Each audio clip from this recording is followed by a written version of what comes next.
ಇದರ ಮಧ್ಯೆ ಈ ಅಭಿಜಿತ್ ದೀಪ್ತೆಗೆ ಥ್ರೆಟ್ ಕಾಲ್ಗಳು ಬರ್ತಾ ಇದ್ದಾವಂತೆ, ಬೆದರಿಕೆ ಕರೆಗಳು ಬರ್ತಾ ಇದ್ದಾವಂತೆ. ಫೋನ್ ನಂಬರ್ಗಳ ಸಮೇತ, ಯಾವ್ಯಾವ ನಂಬರ್ಗಳಿಂದ ಬಂದಿದೆಯೋ ಆ ನಂಬರ್ಗಳ ಸಮೇತ ಪೋಸ್ಟ್ ಮಾಡಿದ್ದಾರೆ ಅಭಿಜಿತ್ ದೀಪ್ತೆ. ಎಷ್ಟು ಬೇಕಾದರೂ ದುಡ್ಡು ಕೇಳು, ಈ ಅಕೌಂಟನ್ನು ಕ್ಲೋಸ್ ಮಾಡಿಬಿಡು, ಅಥವಾ ನೀನು BJPಗೆ ಬಂದು ಜಾಯಿನ್ ಆಗು, ಇಲ್ಲದಿದ್ದರೆ ಅಮೇರಿಕಾದಲ್ಲಿದ್ದರೂ ನಿನ್ನನ್ನು ಕೊಲ್ತೀವಿ ಅಂದ್ರಂತೆ. ರಿಸೀವಿಂಗ್ ಡೆತ್ ಥ್ರೆಟ್ಸ್ ನೌ ಅಂತ ಪೋಸ್ಟ್. ಅಮೇರಿಕಕ್ಕೆ ಬಂದು ನಿನ್ನನ್ನು ಕೊಲ್ತೀವಿ ಅಂತ. ನೆನ್ನೆ ದೊಡ್ಡ ಚರ್ಚೆ ಆಯಿತು. ಈ ನೆನ್ನೆಗೆ 16.6 ಮಿಲಿಯನ್ ಇತ್ತು, ಇವತ್ತು 20 ಮಿಲಿಯನ್ ಆಗಿದೆ. ಈ ಫಾಲೋವರ್ಗಳು ಎಲ್ಲಿದ್ದಾರೆ ಅಂತ, ನಿಜವಾಗಲೂ ಭಾರತದಲ್ಲಿದ್ದಾರಾ, ನಿಜವಾಗಲೂ ಭಾರತೀಯರಾ ಅನ್ನೋ ಪ್ರಶ್ನೆ ಇತ್ತು. BJP ನಾಯಕರುಗಳು ಇದೊಂದು ಪೋಸ್ಟ್ ಹಾಕಿದ್ರು, 49% ಫಾಲೋವರ್ಸ್ ಪಾಕಿಸ್ತಾನದಲ್ಲಿದ್ದಾರೆ ಅಂತ. ಇದು ನಂಬುವಂಥದ್ದಾಗಿರಲಿಲ್ಲ. ನೆನ್ನೆನೇ ಹೇಳಿದೆ ನಾನು, ಇಂಥದ್ದೊಂದು ಪೋಸ್ಟನ್ನು BJP ನಾಯಕರು ಹಾಕಿದ್ದಾರೆ ಅಂತ ಹೇಳಿದೆ ನಾನು. 49% ಪಾಕಿಸ್ತಾನದಲ್ಲಿದ್ದಾರೆ ಅಂತಲ್ಲ. ಇದಕ್ಕೆ ಕೌಂಟರ್ ಅನ್ನೋ ಹಾಗೆ ಅಭಿಜಿತ್ ದೀಪ್ತೆ 94.9% ಭಾರತೀಯರಿದ್ದಾರೆ ನನ್ನ ಫಾಲೋವರ್ಸು ಅಂತ ಒಂದು ಸ್ಕ್ರೀನ್ಶಾಟ್ ಹಾಕಿತ್ತು, ಒಂದು ಪೋಸ್ಟ್ ಹಾಕಿದ್ದು. ಇದನ್ನು ಕೂಡ ನಂಬುವಂಥದ್ದಲ್ಲ, ಇದು ನಂಬುವಂಥದ್ದಲ್ಲ. ನೀವು ಇನ್ಸ್ಟಾಗ್ರಾಮ್ನಲ್ಲಿ, ನೀವೇ ಇನ್ಸ್ಟಾಗ್ರಾಮ್ನಲ್ಲಿ ಇರ್ತೀರಿ, ನೀವೊಂದು ಪೋಸ್ಟ್ ಮಾಡಿರ್ತೀರಿ, ನಿಮ್ಮ ಪೋಸ್ಟನ್ನು ಯಾರ್ಯಾರು ಎಲ್ಲೆಲ್ಲಿಂದ ನೋಡಿದ್ರು ಅಂತ ಕ್ಲಿಕ್ ಮಾಡಿದ್ರೆ ನಿಮಗೆ ಡೀಟೇಲ್ ಬಂದುಬಿಡುತ್ತದ್ರದ್ದು. ಅದ್ರ ಫಾರ್ಮ್ಯಾಟೇ ಬೇರೆ ಇರುತ್ತೆ.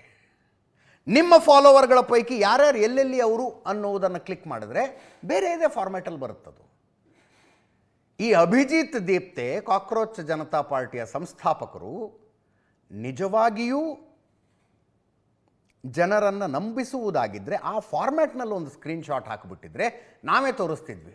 ಸುಳ್ಳು ಹೇಳಬೇಡ್ರಿ, 94.7% ಭಾರತದಿಂದನೇ ಫಾಲೋ ಮಾಡ್ತಾ ಇದ್ದಾರೆ, ನಿಜವಾಗಿಯೂ ಭಾರತೀಯ ಯುವಕ ಯುವತಿಯರಲ್ಲಿರುವ ಅನ್ರೆಸ್ಟ್ ಇದು ಅಂತ ನಾವೇ ತೋರಿಸ್ತಾ ಇದ್ವಿ. ನಾಳೆ ಹಾಕಿದರೆ ನಾಳೆ ಮತ್ತೆ ತೋರಿಸ್ತೀವಿ. ಅಭಿಜಿತ್ ದೀಪ್ತೆ ಏಷ್ಯಾನೆಟ್ ಸುವರ್ಣ ನ್ಯೂಸ್ ನೋಡ್ತಾ ಕೂತ್ಕೊಂಡಿರ್ಬೇಕು ಅಮೇರಿಕಾದಲ್ಲಿ ಅನ್ನುವ ನಿರೀಕ್ಷೆ ನಮಗಿಲ್ಲ. ಅಕಸ್ಮಾತ್ ಯಾರು ಹೇಳಿ ಇಲ್ಲಪ್ಪ ಹಿಂಗೆ ತೆಗಿ, ಗೊತ್ತಿರುತ್ತೆ social media strategist, Aam Aadmi ಪಕ್ಷಕ್ಕೆ 3 ವರ್ಷ ಸೋಷಿಯಲ್ ಮೀಡಿಯಾ ಸ್ಟ್ರಾಟಜಿಸ್ಟ್ ಆಗಿದ್ದಂಥ ಅಭಿಜಿತ್ ದೀಪ್ತೆ ಅವ್ರಿಗೆ ಗೊತ್ತಿರುತ್ತೆ.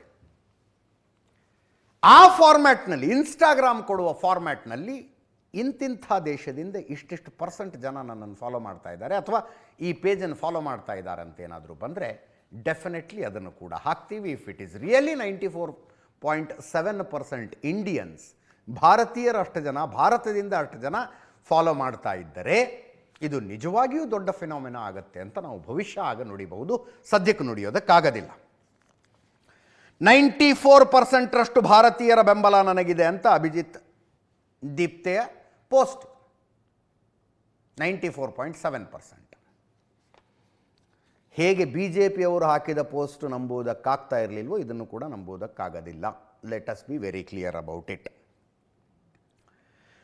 ನೀವು ನನ್ನ ಖಾತೆಯನ್ನು ಹ್ಯಾಕ್ ಮಾಡಲು ತೀವ್ರವಾಗಿ ಪ್ರಯತ್ನಿಸ್ತಾ ಇದ್ದೀರಿ, ನನಗೆ ತಿಳಿದಿದೆ. ಆದರೆ ನೀವು ಹಾಗೆ ಮಾಡಲು ವಿಫಲರಾಗಿರುವುದರಿಂದ ನಿಜವಾದ ಜಿರಳೆ ಜನತಾ ಪಾರ್ಟಿ ಡೇಟಾನ ಹಂಚಿಕೊಳ್ತಾ ಇದ್ದೀನಿ. 94% ಭಾರತೀಯರೇ ಕಾಕ್ರೋಚ್ ಪಕ್ಷದ ಫಾಲೋವರ್ಸ್. ನೀವು 94% ಭಾರತೀಯರನ್ನು ಪಾಕಿಸ್ತಾನಿ ಅಂತ ಯಾಕೆ ಕರೀತೀರಿ ಅನ್ನುವ ಪೋಸ್ಟ್. ಮಹುವಾ ಮೊಯಿತ್ರಾ, ಶಶಿ ಥರೂರ್, ಕನ್ನಿಮೋಳಿ, ಮೆಹಬೂಬಾ ಮುಫ್ತಿ, ಅಖಿಲೇಶ್ ಯಾದವ್ ಕಾಕ್ರೋಚ್ ಜನತಾ ಪಾರ್ಟಿಯನ್ನು ಬೆಂಬಲಿಸಿದ ವಿಪಕ್ಷಗಳ ನಾಯಕರು. ಈ ಅಷ್ಟು ಹೇಳಿಕೆಗಳ ಪೈಕಿ ಶಶಿ ಥರೂರ್ ಅವರ ಹೇಳಿಕೆ ನನಗೆ ತುಂಬ ಅಂದರೆ ತುಂಬ ಮ್ಯಾಚೂರ್ಡ್ ಅನ್ನಿಸ್ತು. ಒಬ್ಬ ಹಿರಿಯ ಲೆವೆಲ್ ಹೆಡೆಡ್ ರಾಜಕಾರಣಿಗೆ ಹೋಲುವಂಥ ಹೇಳಿಕೆ ಅನ್ನಿಸ್ತು. ಯಾರ್ಯಾರು ಏನೇನು ಅಂದಿದ್ದಾರೆ ಅಂತ. ಮಹುವಾ ಮೊಯಿತ್ರಾ ಹೇಳಿದ್ರು, ಫ್ಯಾಸಿಸಂ ಪ್ರಜಾಪ್ರಭುತ್ವ ಅಲ್ಲ, ಸರ್ಕಾರ ದೇಶದ ಯುವಕರಿಗೆ ಹೆದರಿಸ್ತಾ ಇದೆ. ಸರ್ಕಾರ ವರ್ಚುವಲ್ ಆನ್ಲೈನ್ ಚಳುವಳಿಯನ್ನು ಸಹ ಸಹಿಸೋದಿಲ್ಲ. ವಿರೋಧ ಪಕ್ಷದಲ್ಲಿ ನಾವು ಪ್ರತಿದಿನ ಯಾವ ರೀತಿ ಸವಾಲು ಎದುರಿಸ್ತೀವಿ, ಈ ಬಗ್ಗೆ ದೇಶದ ಜನ ಅರಿತುಕೊಳ್ಳಿ. ಎಲ್ಲ ಜಿರಳೆಗಳು ಒಂದಾಗೋಣ. ಅನಗತ್ಯ ಬಲ ಎದುರಿಸಿದಾಗ ಹೊಸ ಶಕ್ತಿ ಹುಟ್ಟುತ್ತದೆ. ಜೈ ಹಿಂದ್ ಅಂತ ಮಹುವಾ ಮೊಯಿತ್ರಾ ತೃಣಮೂಲ ಕಾಂಗ್ರೆಸ್ನ MP. ಶಶಿ ಥರೂರ್ ಕಾಂಗ್ರೆಸ್ MP ಅವ್ರು ಹೇಳ್ತಾರೆ, ಕಾಕ್ರೋಚ್ ಜನತಾ ಪಾರ್ಟಿ ಬೆಳವಣಿಗೆಯಿಂದ ತುಂಬ ಕುತೂಹಲಗೊಂಡಿದ್ದೇನೆ. ಇನ್ಸ್ಟಾಗ್ರಾಮ್ನಲ್ಲಿ 15 ಮಿಲಿಯನ್ಗಿಂತಲೂ ಹೆಚ್ಚು ಫಾಲೋವರ್ಸ್ ಹೊಂದಿದೆ, ಈಗ 20 ಮಿಲಿಯನ್ ಆಗಿದೆ. ದೇಶದ ಯುವಕರು ಏಕೆ ಪ್ರತಿಧ್ವನಿಸುತ್ತಿದ್ದಾರೆ ಎಂದು ನನಗೆ ಅರ್ಥವಾಗಿದೆ. JCP ಟ್ವೀಟ್ ಖಾತೆಗೆ ನಿರ್ಬಂಧ, ಇದು ಹಾನಿಕಾರಕ, ಅವಿವೇಕದ ಸಂಗತಿ. ಯುವಕರು ತಮ್ಮ ಭಾವನೆಗಳನ್ನು ವ್ಯಕ್ತಪಡಿಸಲು ಒಂದು ಮಾರ್ಗವಿರಬೇಕು. ಅದರಿಂದ ಇದನ್ನು ಮುಚ್ಚುವ ಬದಲು CJPಯ ಖಾತೆ ಕಾರ್ಯನಿರ್ವಹಿಸಲಿ. ಪ್ರಜಾಪ್ರಭುತ್ವದಲ್ಲಿ ಭಿನ್ನಾಭಿಪ್ರಾಯ, ಹಾಸ್ಯ, ವಿಡಂಬನೆ ಸಹ ಬೇಕಾಗತ್ತೆ. ಶಶಿ ಥರೂರ್ ಅವರ ಸ್ಟೇಟ್ಮೆಂಟ್ ಇದು. ಇದಕ್ಕೆ ನಾನು ಹೇಳಿದ್ದು ಲೆವೆಲ್ ಹೆಡೆಡ್ ಮ್ಯಾಚ್ಯೂರ್ಡ್ ರಿಯಾಕ್ಷನ್ ಅಂದರೆ ಇದು ಅಂತ. DMK ಸಂಸದೆ ಕನಿಮೋಳಿ, 4 ದಿನದಲ್ಲಿ 15 ಮಿಲಿಯನ್ ಯುವಕರು ಸೈನ್ ಅಪ್ ಮಾಡ್ತಾ ಇದ್ದಾರೆ. ಇದು ಕೀಟ ಸಮಸ್ಯೆ ಅಲ್ಲ, ನಮ್ಮ ದೇಶ ಏನೆಂದು ಹೇಳಲು ಪ್ರಯತ್ನಿಸುತ್ತಿದೆ. ಕಾಕ್ರೋಚ್ ಜನತಾ ಪಾರ್ಟಿ ಏನು ಹೇಳ್ತಾ ಇದೆ ನಾವೆಲ್ಲರೂ ಕೇಳಲೇಬೇಕು ಅಂತ.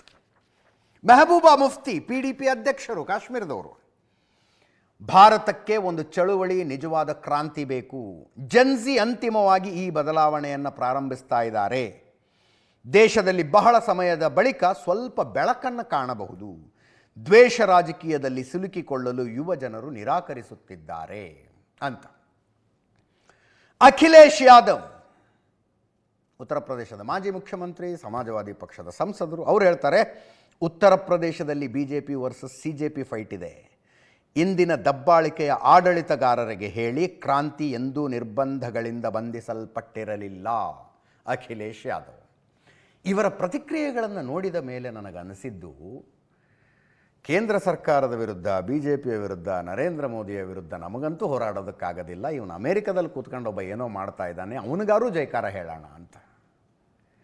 ಅಂತಿಮವಾಗಿ ಒಂದು ಬೆಳಕು ಕಾಣಿಸ್ತಾ ಇದೆ ಅಂತ ಒಂದು ಇನ್ಸ್ಟಾಗ್ರಾಮ್ ಪೇಜನ್ನು ನೋಡಿಕೊಂಡು PDPಯ ಮೆಹಬೂಬಾ ಮುಫ್ತಿ ಹೇಳ್ತಾರೆ ಅಂದರೆ, ಇಷ್ಟು ವರ್ಷ ರಾಜಕಾರಣ ನೀವೇನು ಮಾಡಿದ್ರಿ ಅನ್ನೋ ಪ್ರಶ್ನೆ ಬರೋದಿಲ್ವಾ? ಏನು ರಾಜಕಾರಣ ಮಾಡಿದ್ರಿ ನೀವು? ನೋಡಿದ ಒಂದು ವಾರ ಕಳೆದಿಲ್ರಿ, 20 ಮಿಲಿಯನ್ ಫಾಲೋವರ್ಸ್. ಅವರೆಲ್ಲರೂ ಭಾರತೀಯರೇ ಅನ್ಕೊಳ್ಳೋಣಪ್ಪ, for the sake of argument. 20 million followers ನೋಡ್ತಾ ಇದ್ದಂಗೆ ಆಗ್ಬಿಟ್ರಲ್ಲ.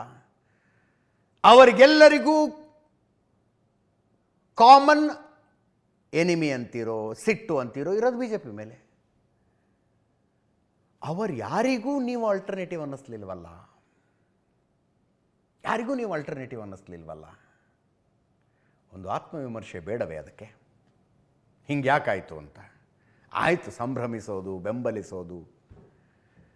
ಒಂದು ರಾಜಕೀಯ ಪಕ್ಷದಿಂದ ಗೆದ್ದು ಬಂದು ಅಧಿಕಾರದ ಸ್ಥಾನದಲ್ಲಿರುವಂಥವರು ನಾನೂ ಕಾಕ್ರೋಚ್ ಅಂತ ಹೇಳ್ಕೊಳ್ಳೋದು. ನಮ್ಮ ಕಡೆಯಿಂದ ಇದು ಯಾಕೆ ಸಾಧ್ಯ ಆಗಲಿಲ್ಲ ಅನ್ನೋದೊಂದು ಆತ್ಮವಿಮರ್ಶೆ ಆದರೂ ಬೇಕಲ್ಲ. ರಾಜ್ಯದಲ್ಲಿ ಸಂತೋಷ್ ಲಾಡ್ ಅವರು ನೆನ್ನೆನೇ ಹೇಳಿದ್ರು, ಭಾಳ ಖುಷಿ ಕೊಟ್ಟಿದೆ ಪ್ರಜಾಪ್ರಭುತ್ವದಲ್ಲಿ ಇಂಥ ಅಭಿಯಾನಗಳಾಗ್ತಿರಬೇಕು ಅಂತ. KG ಬೋಪಯ್ಯ BJP ನಾಯಕರು ಹೇಳ್ತಾ ಇದ್ದಾರೆ, ಪಾಕಿಸ್ತಾನದವರು ಇವರೆಲ್ಲ ಅಂತ. ಕೇಳಿಸ್ಕೊಳ್ಳಿ. ಆದರೆ ನೀವೇನು ಕಾಕ್ರೋಚ್ದೇನು ಹೊಸ ಪಾರ್ಟಿ ಇದೆ, ಅದು ನಿಜಕ್ಕೂ ಹೊಸದಿದೆ. ಇಂಥ ಹೋರಾಟಗಳು ಅಥವಾ ಇಂಥ ವಿಚಾರದಲ್ಲಿ ಯುವಜನತೆ ಸೇರಿದಂಥ ಒಂದು ವಿಶೇಷವಾದಂಥ ಅಟೆನ್ಷನ್ ಇನ್ನು ಇಡೀ ದೇಶಕ್ಕೆ ಗಮನವನ್ನು ಸೆಳೆದಿದ್ದಾರೆ. ನಾನು ಶುಭವನ್ನು ಕೋರ್ತೀನಿ. ಭಾರತೀಯರಿಗಿಂತ ಹೆಚ್ಚು ಅದರಲ್ಲಿ ಪಾಕಿಸ್ತಾನ ಪ್ರಜೆಗಳೇ ಇದ್ದಾರೆ ಆ ಸಾಮಾಜಿಕ ಜಾಲತಾಣದಲ್ಲಿ. ಇದು ಕೂಡ ದೇಶದ ಒಂದು ಅಖಂಡತೆಗೆ, ಭದ್ರತೆಗೆ ಧಕ್ಕೆ ತರುವಂಥ ಒಂದು ಹುನ್ನಾರ. ಜನ ಇದರ ಬಗ್ಗೆ ಜಾಗೃತರಾಗಬೇಕು. ಆ ಕಾಕ್ರೋಚ್ ಪಾರ್ಟಿ ಅಂತ ಹೇಳುವಂಥದ್ದೇ ಭಾರತ ವಿರೋಧಿ ಅನ್ನುವಂಥದ್ದು ಮೇಲ್ನೋಟಕ್ಕೆ ಗೊತ್ತಾಗುತ್ತೆ. ಅದರಲ್ಲಿ ಮುಖ್ಯಮಂತ್ರಿಗಳಾದ ಸಿದ್ದರಾಮಯ್ಯನವರು ಕೂಡ ಇದಕ್ಕೆ ಬೆಂಬಲಿಸಿರೋದು ದೊಡ್ಡ ದುರಂತನೇ. ಇವರು BJPಯನ್ನು ವಿರೋಧಿಸಲಿಕ್ಕೆ ಯಾವ ಮಟ್ಟಕ್ಕೆ ಹೇಳ್ತಾರೆ? ದೇಶ ಉಳಿದ್ರೆ ನೀವು ಉಳಿತೀರಿ, ನಾವು ಉಳಿತೇವೆ. ಇದನ್ನು ಅರ್ಥ ಮಾಡ್ಕೊಳ್ಬೇಕು ಮಾನ್ಯ ಮುಖ್ಯಮಂತ್ರಿಗಳು. ಕಾಕ್ರೋಚ್ ಜನತಾ ಪಾರ್ಟಿಯ ಫಾಲೋವರ್ಸ್ಗಳ ಪೈಕಿ ಬಹುತೇಕರು ಪಾಕಿಸ್ತಾನಿಯರು ಅಂತ BJPಗರು ಹೇಳ್ತಾ ಇದ್ದಾರೆ. 94.7% ಭಾರತೀಯರು ಅಂತ ಕಾಕ್ರೋಚ್ ಜನತಾ ಪಕ್ಷದ ಸಂಸ್ಥಾಪಕರು ಹೇಳ್ತಾ ಇದ್ದಾರೆ. ಎರಡೂ ಕಡೆ ಅಲ್ಲದ ನ್ಯೂಟ್ರಲ್ ಆಗಿರುವ ನಾವು ನೀವು ಏನು ಯೋಚನೆ ಮಾಡಬೇಕು ಅಂದರೆ, ಕ್ಲೇಮ್ಗಳನ್ನು ನಂಬುವಂಥ ಅಧಿಕೃತ ಮಾಹಿತಿ ಬರೋ ತನಕ ನಾವಿಬ್ಬರು ಮಾತನ್ನು ನಂಬೋದಿಲ್ಲಪ್ಪ. ಅಧಿಕೃತ ಮಾಹಿತಿ ಬರೋ ತನಕ ಅದೇನು ದೊಡ್ಡ ವಿಷಯನೇ ಅಲ್ಲ, 3 ಕ್ಲಿಕ್ನಲ್ಲಿ ಗೊತ್ತಾಗ್ಬಿಡುತ್ತೆ ರೀ. ಆದರೆ ಯಾರಿಗೆ ಗೊತ್ತಾಗುತ್ತಂದ್ರೆ ಯಾರು ಅಕೌಂಟ್ ಕ್ರಿಯೇಟ್ ಮಾಡಿರ್ತಾರೆ ಅವ್ರಿಗೆ ಮಾತ್ರ ಗೊತ್ತಾಗತ್ತೆ. ಕಾಕ್ರೋಚ್ ಜನತಾ ಪಾರ್ಟಿಯನ್ನು ಯಾರ್ಯಾರು ಎಲ್ಲೆಲ್ಲಿಂದ ಎಷ್ಟೆಷ್ಟು ಜನ ಫಾಲೋ ಮಾಡ್ತಿದ್ದಾರೆ ಅಂತ ನಾವು ನೀವು ತಿಳ್ಕೊಳ್ಳೋಕ್ಕಾಗೋದಿಲ್ಲ. ಅದನ್ನು ಅಭಿಜಿತ್ ದೀಪ್ತನೇ ಕೊಡಬೇಕು.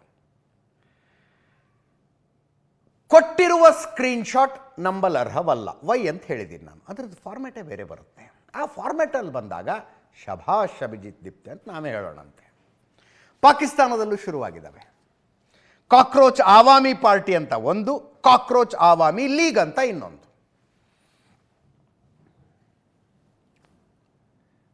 ನೋಡಿ, ಯೋಚನೆ ಮಾಡಿರಿ, 145 ಕೋಟಿ ಭಾರತೀಯರಿದ್ದೀವಿ. ಈ ಕಾಕ್ರೋಚ್ ಆವಾಮಿ ಪಾರ್ಟಿಯನ್ನು, ಕಾಕ್ರೋಚ್ ಆವಾಮಿ ಲೀಗನ್ನು ಭಾರತೀಯರು ಫಾಲೋ ಮಾಡಿಬಿಡೋದಪ್ಪ. ಪಾಕಿಸ್ತಾನದಲ್ಲಿ ದೊಡ್ಡ ಸುದ್ದಿ ಆಗುತ್ತದು. ಸುಮ್ಮನೆ ತಮಾಷೆಗೆ ಹೇಳ್ತಾ ಇರೋದು ನಾನು. ಪಾಕಿಸ್ತಾನದಲ್ಲಿ ದೊಡ್ಡ ಸುದ್ದಿ ಆಗುತ್ತೆ. ಈ ಭಾರತೀಯರು ಫಾಲೋ ಮಾಡಿಬಿಟ್ರೆ ನಮ್ಮ ಜನಸಂಖ್ಯೆನೇ ಇಷ್ಟಿಲ್ವಲ್ಲ, ಅಷ್ಟು ಜನ ಹೆಂಗೆ ಫಾಲೋ ಮಾಡ್ತಿದ್ದಾರೆ ಅಂತ ಪಾಕಿಸ್ತಾನದಲ್ಲಿ ಗಾಬರಿ ಆಗಿಬಿಡ್ತಾರೆ. ಕಾಕ್ರೋಚ್ ಆವಾಮಿ ಪಾರ್ಟಿ ಅಂತೆ, ಕಾಕ್ರೋಚ್ ಆವಾಮಿ ಲೀಗ್ ಅಂತೆ. ಇಷ್ಟಾಗಿದೆ ಕಾಕ್ರೋಚ್ ಜನತಾ ಪಾರ್ಟಿಯ ಸುದ್ದಿ. ಕ್ವಿಕ್ಕಾಗಿ ಮುಂದಿನ ಸುದ್ದಿಗೆ ಹೋಗೋಣ.